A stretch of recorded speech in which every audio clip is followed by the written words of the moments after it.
고대 시대에는 대부분의 항구들이 그 수심이 낮았기 때문에 큰 배는 항구 안으로 들어오지 못하고 먼 데서 항구 멀리서 그냥 접안을 했어요.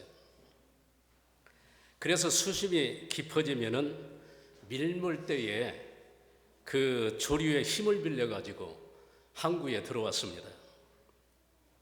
밀물대가 아닌 배들은 항구 근처에서 밀물대를 기다리고 있다고 합니다.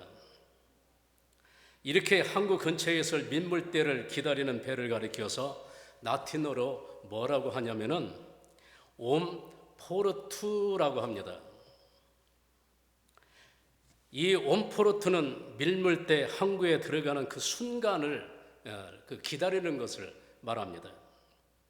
그때를 놓치면 또 한참을 기다려야 되기 때문에 선원들은 정신을 바짝 차리고 그 순간을 놓치지 않으려고 합니다. 이 옴포르투는 이 말에서 영어가 나왔는데 이 영어가 opportunity, 즉 기회라고 합니다. 항구 근처에 대기하고 있던 배들에게 물이 밀려드는 그 밀문의 순간에 아주 절호의 기회를 잘 잡아야 됩니다. 그래서 배들은 그 순간을 기회로 삼아야 한 뜻에서, 즉 옴포르투, 오퍼튜니티, 우리말로 기회라고 합니다. 영국의 그 유명한 문호가 있죠, 셰익스피어. 윌리엄 셰익스피어는 이런 배경하에서 기회에 대해서 이런 글을 남겼습니다. 인간 사이에는 간만이 있나니 만조를 타면 행운에 이르거니와 놓치면 삶의 그 모든 항해가 얕은 곳에서 불행에 매게 된다. 그러한 만조 위에 우리는 지금 떠 있나니 물때가 맞을 때에 흐름을 타야 하거니와 그렇지 못하면 우리 내 모험은 실패하고 만다. 우리는 항상 기회를 놓치면 안 됩니다. 또한 기회라는 것은 우리 인생에 필연적으로 오고 있는 거거든요. 그런데 그 기회가 몇 번이 안 됩니다. 그 기회를 잘 붙잡은 사람은 성공하고 그 기회를 붙잡지 못한 사람은 실패하고 맙니다. 오늘 여기 본문에 주님께서 말씀하십니다. 그 말씀 뭐냐면은 무화과 나무의 비유입니다. 포도원 주인이 포도원에 뭘 심었냐면은 무화과 나무를 심었어요. 그런데 3년 동안 기다려도 열매가 없는 겁니다. 주인은 포도원주에게 이 열매 없는 무화과 나무 베어버려라 명합니다. 그때 포도원주가 주인에게 이렇게 청합니다. 한 번 더 기회를 주십시오. 이번에는 잘 가꿀 테니까 한 번만 기회를 더 주십시오. 그러면 열매를 맺을 것입니다. 본문 그런 얘기거든요. 이 비유에서 가수한 주인은 누구냐? 하나님을 비유하고 있습니다. 그리고 무화과 나무는 누구냐? 이스라엘 백성들을 가리키고 있습니다. 또한 오늘날 우리를 가리키고 있어요. 구약의 무화과 나무는 종종 이스라엘 민족을 상징합니다. 그런데 우리에게 눈길을 끄는 건 뭡니까? 포도원에 뭘 심어놨어요? 무화과를 심었어요. 포도원에는 포도나무를 심는 것인데 무화과를 심었습니다. 그러면 왜 포도나무에 무화과를 심었을까요? 오늘 주석에 보니까 지력을 보완하기 위해서 포도원에 무화과 나무를 심기도 한답니다. 한 가지 농작물만 계속 심다 보면은 땅이 산성화되어서 다른 작물을 교차 재배한다는 겁니다. 지중해 연안 국가에서는 열매라는 건 뭐니 뭐니 해도 최고가 포도나무입니다. 포도입니다. 이 말은 이 무화과나무는 포도나무가 아닌데 포도나무가 자랄 땅에 심겨진 특권을 얻은 겁니다.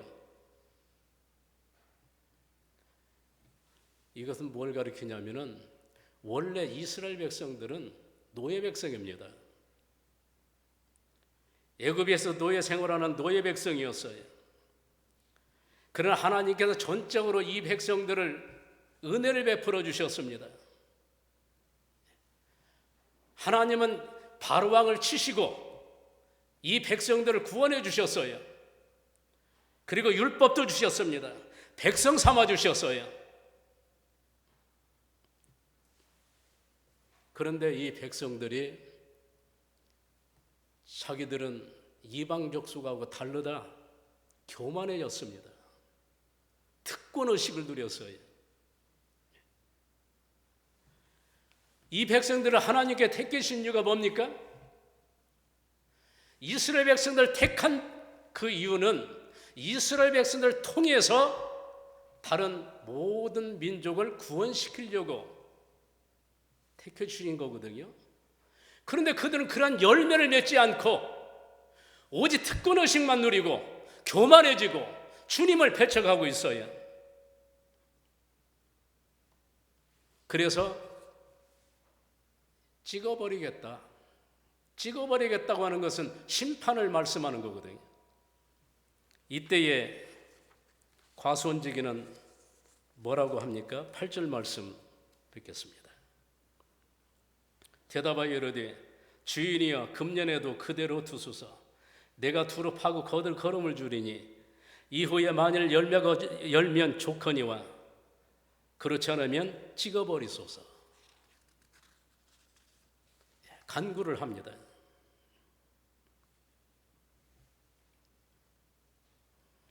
예수님께서는 이 백성들을 한 번만 더 기회를 주십시오. 하나님께 간구를 하는 겁니다.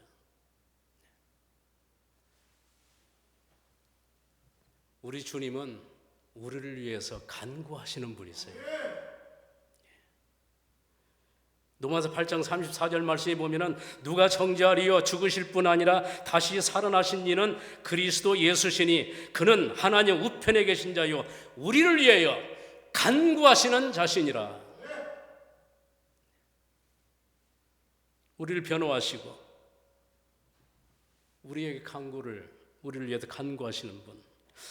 무화과나무가 지금 3년째 열매를 맺지 못했는데 3년이라는 그 기간이라는 것은 공교롭게도 예수님께서 세상의 공생의 3년과 같습니다. 그러니까 예수님께서 3년 동안 그들에게 복음을 전했어요. 그러면 그들은 그 말씀을 듣고서는 회개하고 예수님을 영접해야 됩니다. 그 기간입니다. 그런데 영접하지 않습니다. 배척을 합니다. 열매가 없어요. 교만합니다. 당시에 사내들인 회원들, 이스라엘의 지도자들, 바리새인과 서기관들, 제사장들 배척을 합니다. 얼마나 주님 답답하시겠습니까? 그래서 주님은 여러 번 탄식하시고 예루살렘을 향해서 울기까지 하셨어요. 누가복음 13장 34절 말씀에 보면은 예루살렘아 예루살렘아 선지자들 죽이고 내게 파송한 자들을 돌로 치는 자여 암탉이 제 새끼를 날개 아래 모은 같이 내가 너희의 자녀를 모으려는 일이 몇 번이냐? 얼마나 되느냐? 그러나 너희가 원치 아니하였도다. 울기까지 하셨습니다.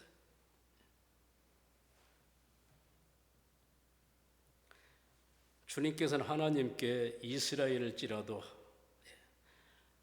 한 번만 더 기회를 달라고 기도하시는 겁니다.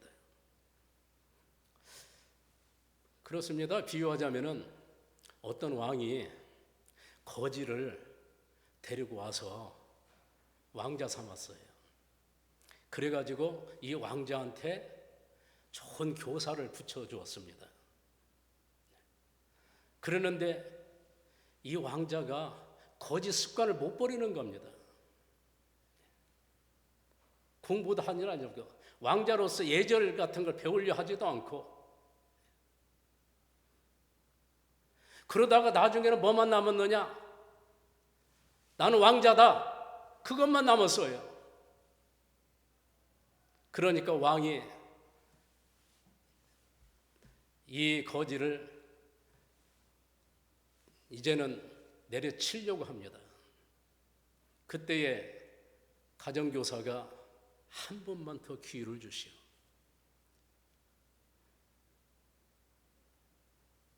그러면 내가 왕자로서 잘 가르치겠습니다.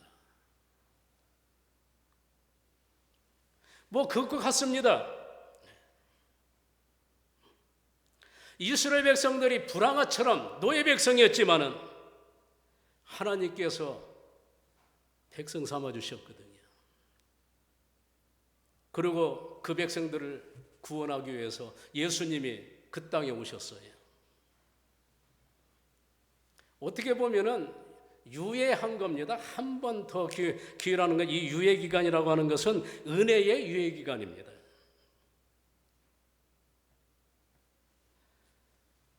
그런데 이스라엘 백성들은 이 기회를 잡아야 됩니다.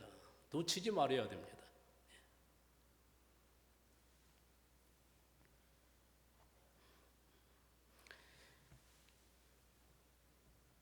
예. 오늘 여기 본문에 과수원 주인이 열매를 없는 이 무화과 나무를 잘라버리듯이 언젠가는 우리 하나님께서 여러분들을 열매가 있는지 없는지 보실 날이 오는 겁니다. 그럼 여러분들은 무화과 나무, 열매 없는 무화과 나무가 되지 말고 열매 맺는 무화과 나무가 되어야 됩니다. 분명히 주인은 나무를 평가할 날이 와요. 오직 나무는 다른 거, 무화과 나무는 다른 것 보지 않습니다. 열매만 봅니다. 마태복음 7장 16절에서 20절 말씀에 그들의 열매로 그들을 알지니 가시나무에서 포도를 또는 엉겅퀴에서 무화과를 따겠느냐? 이와 같이 좋은 나무마다 아름다운 열매를 맺고 못된 나무가 나쁜 열매를 맺나니 좋은 나무가 나쁜 열매를 맺을 수 없고 못된 나무가 아름다운 열매를 맺을 수 없느니라. 아름다운 열매를 맺지 아니한 나무마다 찍어 불에 던지오니라. 그러므로 그의 열매로 그들을 알리라 말씀해 주고 있어요. 우리는 죄 속에 살다가 영원히 죽을 수밖에 없습니다. 지옥 갈 수밖에 없어요. 그런데 우리 예수님으로 말미암아 우리는 구원을 받고 하나님의 자녀가 되고 또 성령님을 보내주셔서 우리가 열매를 맺는 그런 나무가 되었습니다.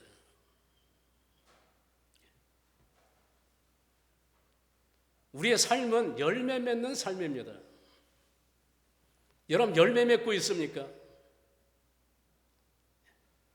전도의 열매, 봉사의 열매, 섬김의 열매, 성령의 열매.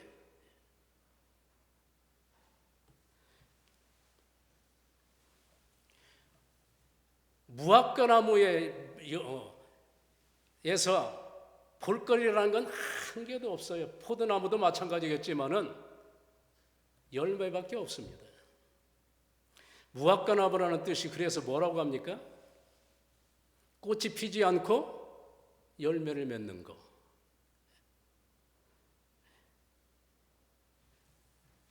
무화과 나무의 존재가 그렇습니다. 오직 한 가지 열매 맺기 위한 존재입니다. 열매를 목적으로 삼는 나무가 무화과 나무입니다.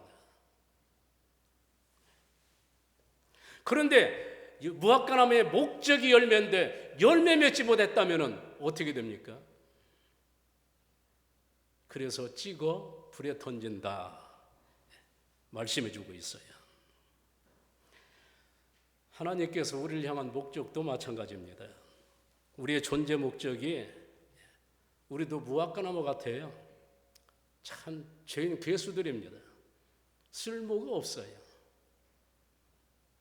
그런데 우리를 자녀 삼아주시고 백성 삼아주시고 성령님 보내주셔서 열매 맺긴 나무가 되게 해주셨습니다.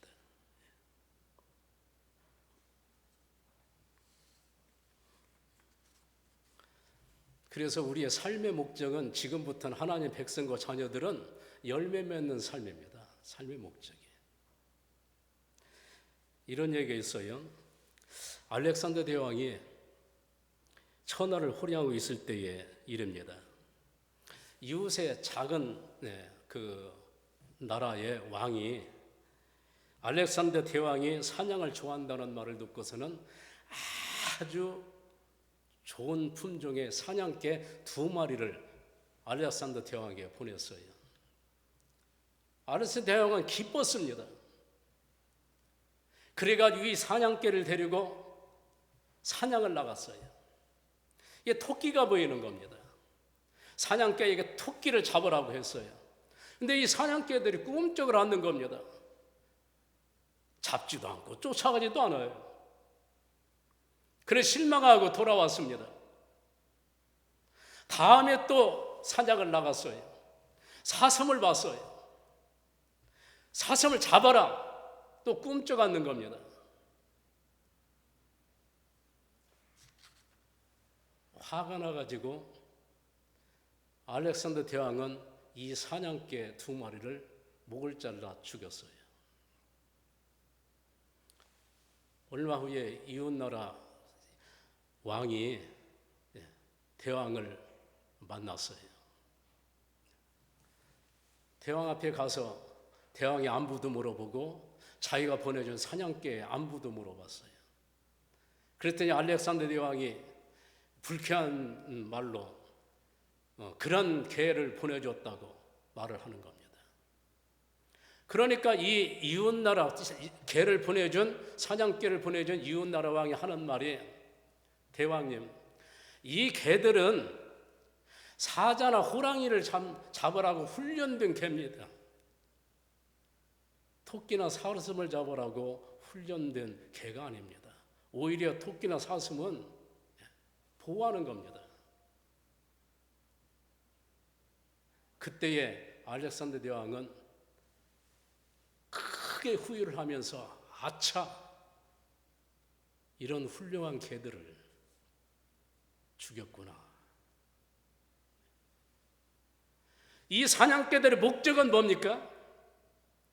사자나 호랑이를 잡는 게 사냥개의 목적이었어요.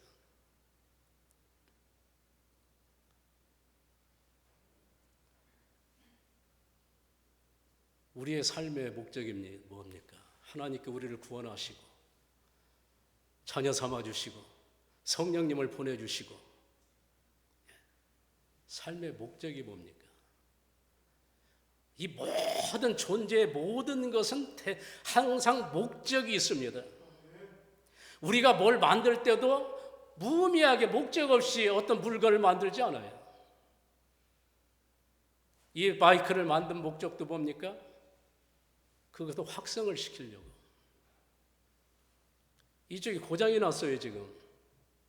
그래서 이쪽에 고장이 난 이 마이크는 내가 지금 내버리려고 하고 작정하고 있습니다. 이 목적을 잃었어요. 그래서 내버리는 겁니다.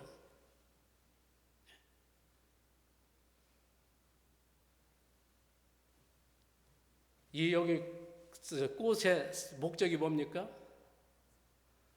이 나는 열매가 목적이 아니에요. 아름다운 꽃을 피워서 다른 사람들한테 즐거움을 주는 게 목적입니다. 그런데 이거 시들어버리면 어떻게 됩니까? 아니, 꽃을 못 맺으면 어떻게 됩니까? 폐기 처분하는 겁니다. 무화과의 목적은 열매였어요. 열매 맺지 못하는 겁니다. 폐기 처분하는 겁니다. 주님은 그러한 무화과나무에게 한 번만 더 기회를 주십시오. 나무라 다 똑같은 나무가 아니죠. 어떤 나무는 관상수로, 정원에 관상수를 심습니다. 어떤 나무는 길게 뻗어 있는 나무들은 건축 재료로 쓰이죠. 어떤 나무는 꽃을 위해서, 어떤 나무는 열매를 위해서 존재를 합니다. 각각 존재의 목적이 있어요. 오늘 여러분 이 말씀에 불이 되어서 과연 나의 삶의 목적이 뭐냐? 나의 존재의 목적이 뭐냐? 여러분 불이 되어지기를 주의 이름으로 축원합니다.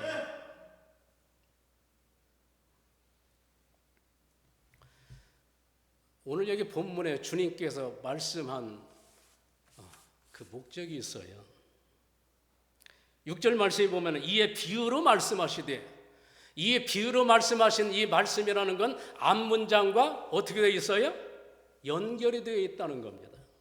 그럼 앞문장은 어떻게 되어 있습니까? 그것은 로마 총독인 빌라도가 갈릴리 사람 몇 사람을 죽였어요. 그 사람들은 예루살렘 성전에 제사를 드리고 있는데 죽였습니다. 그리고 짐승의 피와 갈릴리 사람들의 피가 섞어져 버렸어요. 이거 엄청난 사건이며 대형 사고입니다. 이 사고의 소식을 주님께 두어 사람이 전해주는 겁니다. 보조적인 말씀으로 주님께서 또 실로암 망대를 말씀하시지요. 이 망대가 부실공사입니다. 그 망대에 쉬다가 18명이 압살을 했어요. 그것을 예로 설명합니다. 그렇게 사고 나서 죽으니까 사람들은 뭐라고 합니까? 당시 이스라엘 백성들의 관습은 저 사람들이 죄를 지었기 때문에 저렇게 죽었다. 그러니까 주님께서 아니다. 너희들 회개치 아니하면 죽는다. 말씀해 주시는 겁니다. 그럼 왜 안 죽었느냐? 왜 그들은 죽었는데 너희들은 안 죽었느냐? 그것은 기회다. 그걸 기회로 삼으라는 겁니다. 우리가 살면서 죽을 이익에 처한 때가 몇 번 있죠? 많이 있죠? 나는 많이 있었어요. 질병으로 사형 선고도 받고, 중학교 때 철길을 걷다가 이 뒤에서 열차가 막 오는데 뒤에서 누가 옆에 소리 지르더라고. 딱 보니까 그냥 열차가 막 오더라고. 순간 피해서 아슬아슬하게 산 적이 있어요. 내가 수영을 좋아해가지고 물에 빠져 죽을 뻔한 적도 있었어요. 또 스케이트 타다가 얼음이 꺼져가지고 죽을 뻔한 적도 있었고, 한 번은 운전하다가 이렇게 가면서 얼음 빙판 있는데 중리동 거기 아파트 앞인데 거기서 획 돌아가지고 그때 차가 왔으면은 큰 사고 날 뻔했어요. 아무튼 이런 살다 보면은 사고가 많은데 그때부터 죽을라다가 살 뻔한 적이 있는데 그것을 뭐냐? 하나의 기회다.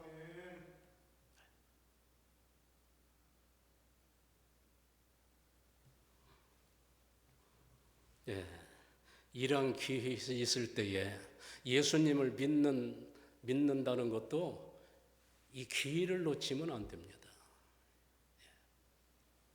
살아있을 때 예수 믿어야 됩니다. 죽으면 믿을래 해도 믿을 수가 없어요. 세계적인 부흥사인 빌리그레암 목사님 전도대회 때에 던 피스트라고 하는 분에 대한 얘기입니다. 그분이 전도대원이었었는데 어느 날 피아트는 당시에 미국의 경제계의 대부인 회장을 전도하기 위해서 그의 사무실로 찾아갔습니다. 그 회장은 예수님을 안 믿었어요. 대화중에 회장은 피아트에게 그렇게 말합니다. 나는 그리스도에 대한 이야기를 나누는 것에 매우 흥미가 있습니다.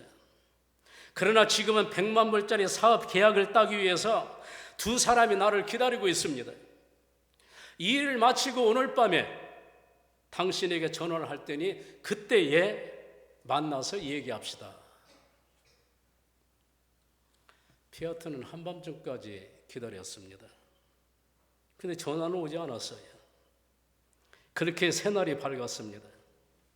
피아트는 조간신문을 읽는 가운데에 깜짝 놀랐어요. 그 회장이 지난밤에 9시 30분경에 병원에서 사망했다는 기사를 읽었어요. 그런 자세한 그 상황을 알려고 병원으로 쫓아갔습니다. 그랬더니 병원 당국자가 그렇게 말하는 겁니다. 어제 초저녁에 응급실에 실려온 그는 급한 숨을 몰아쉬면서 내가 왜 그걸 못했을까? 내가 왜 그걸 못했을까? 그 말을 되풀이하다가 사망했다는 겁니다. 왜 그걸 못했을까? 그건 아무도 모릅니다. 꼭 해야 할 일이 있었는데 그걸 못했는데 뭘 못했는지 기회를 놓친 겁니다. 세상의 모든 사람은 구원의 기회가 있어요. 이 기회를 놓치고 세상 뜨는 사람들이 많이 있습니다.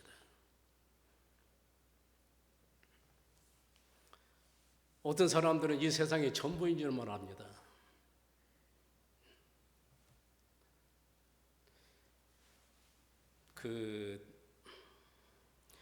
욜로족이라는 말 들어봤죠? 욜로.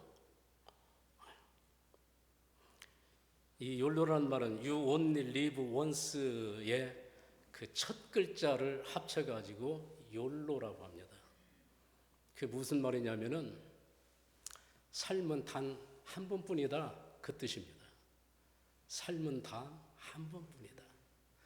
한 번뿐인 삶, 요즘에 젊은 사람들 욜로 합니다. 한 번뿐인 삶, 그냥 즐겁게, 그냥 오늘 행복하게. 그러니까 이것은 긍정적인 면도 있고 부정적인 면도 있어요. 긍정적인 면은 오늘 즐겁게 행복하게 사는 겁니다. 그런데 부정적인 것은 뭐냐면 내일이 없다는 겁니다. 미래를 준비하지 않는다는 겁니다. 파리 한 마리가 그만 실수해서 하루살이 속에서 살았어요. 하루살이들은 그렇게 말합니다. 하루로 끝이니 잘 먹고 잘 살자. 그리고 죽습니다. 파리도 하루만 살 줄 알았어요. 그래서 삶을 하루로 잡고 준비하고 살면서 다른 하루살이들과 똑같이 행동했습니다.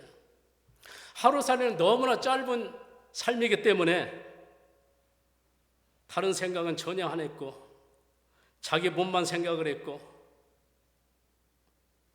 그것을 파리도 똑같이 따라서 행했습니다.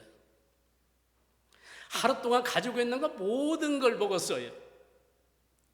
입으로 또 가진 돈 다 썼습니다. 저녁이 될수록 하루살이들은 다 탕진을 했습니다. 해가 넘어가더니 드디어 밤이 되었어요. 하루살이들은 신음하면서 쓰러졌습니다. 파리도 피곤했어요. 졸음이 왔습니다. 그리고 하루살이들이 쓰러져 누우니까 자기도 쓰러져 누웠습니다. 다음날 아침이 되었어요. 파리는 깨어났습니다. 두리번거리고 옆에를 보니까 하루살이들은 죽어 있었어요. 그래서야 파리는 깨달았습니다. 속았구나. 나는 죽지 않았어. 나는 이제 거지야. 자기의 삶이 하루살이인 줄 알았더니 그걸 몰랐던 겁니다. 그래서 다 낭비해 버렸는데, 삶을 다 낭비해 버렸는데,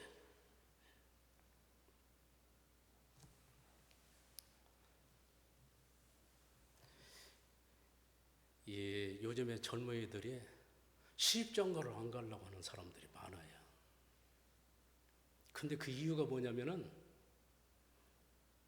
결혼하면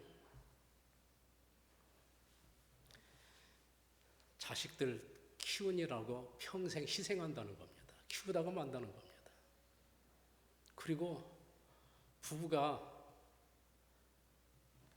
어떻게 됩니까? 삶이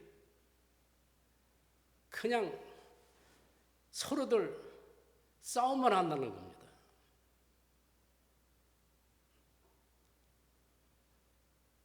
경제적으로도 너무 힘들다는 겁니다. 가족 부양을 하려면. 그러니까 욜로죠. 그저 여자나 남자나 경제력만 있으면 혼자 사는 게 편하다. 어떤 친구들은 그 결혼을 하느냐 마느냐 그러니까 옆에서 그렇게 말하는 겁니다.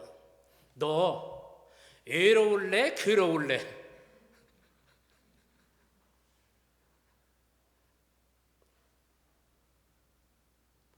결혼을 하면 괴롭고 안 하면 외롭고,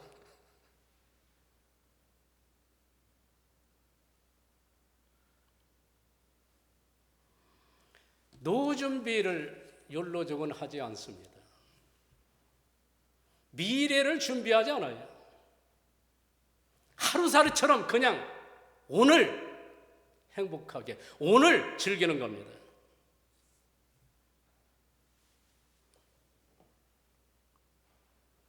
그러나 우리 믿는 사람들은 어떻습니까? 주님 재림을 준비하면서, 천국을 준비하면서 살아야 됩니다. 그 준비 기간이 뭐냐? 기회입니다. 언제 갈는지는 몰라요. 그러나 우리는 가는 시간은, 가는 때는 모르지만은 갈 때까지 준비해야 됩니다. 열매를 맺어야 돼요. 만일 의사가 딱 진단을 하더니 1년 남았습니다. 여러분 그 소리 들으면 여러분 어떻게 하겠습니까? 어떤 분이 병원에 가서 진단받았더니 직장암이라고 합니다. 3개월이라고 선언합니다. 그러니까 이분이 기가 막힌 겁니다. 3개월. 그때 앞에 고양이가 지나는 겁니다. 그러니까 고양이한테 하는 말이 너는 나보다 오래 살겠구나.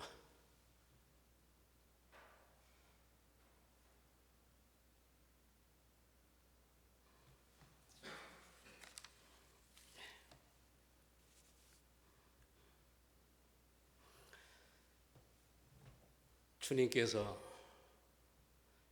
찍어버린다는 것을 한 번만 더 기회를 달라고 간구를 합니다. 이 은혜의 기간입니다. 유예 기간.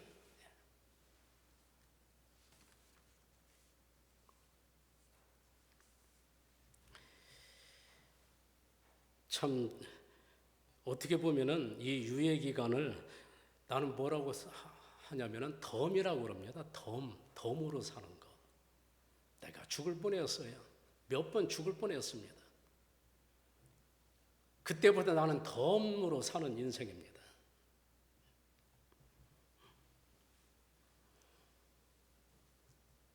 지금 살고 있는 삶을 덤으로 산다고 생각할 때에 참 주님을 바라보게 되고 기쁘더라고요. 여러분들이 물건을 살 때 그 값없이 이거 달라고 하면서 돈을 치렀는데 그 물건 파는 분이 더 얹혀주는 겁니다. 그게 덤이거든요. 얹혀줄 때 이 덤을 얹혀줄 때 기분 좋습니까? 기분 나쁩니까? 기분 좋아요. 히스기야이 죽을 병에 걸려가지고 하나님께 간구합니다. 그런데 하나님께서 히스기야 왕의 간구를 들으시고 15년을 연장을 시켜줬어요. 15년이 덤입니다. 기뻐요. 여러분, 지금부터 내 인생은 덤이다. 그렇게 생각하세요.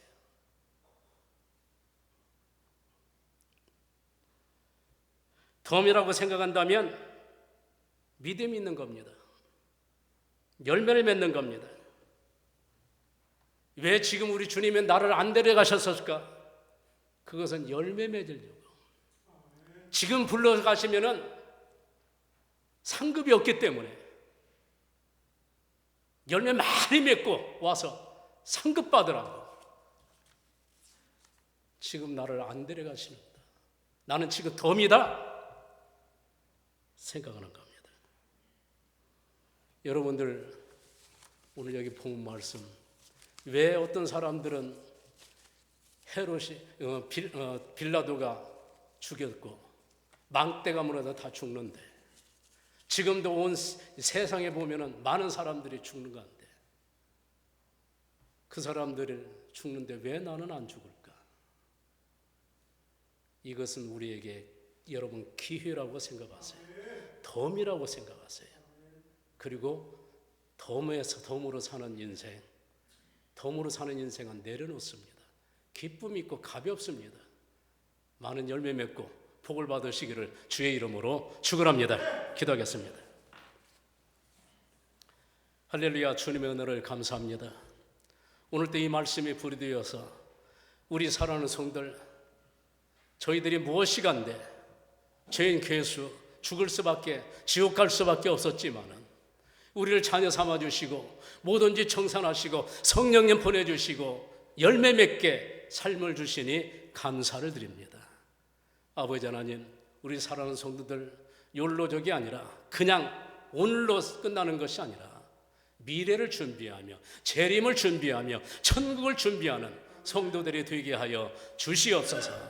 예수님의 이름으로 기도하옵나이다. 아멘.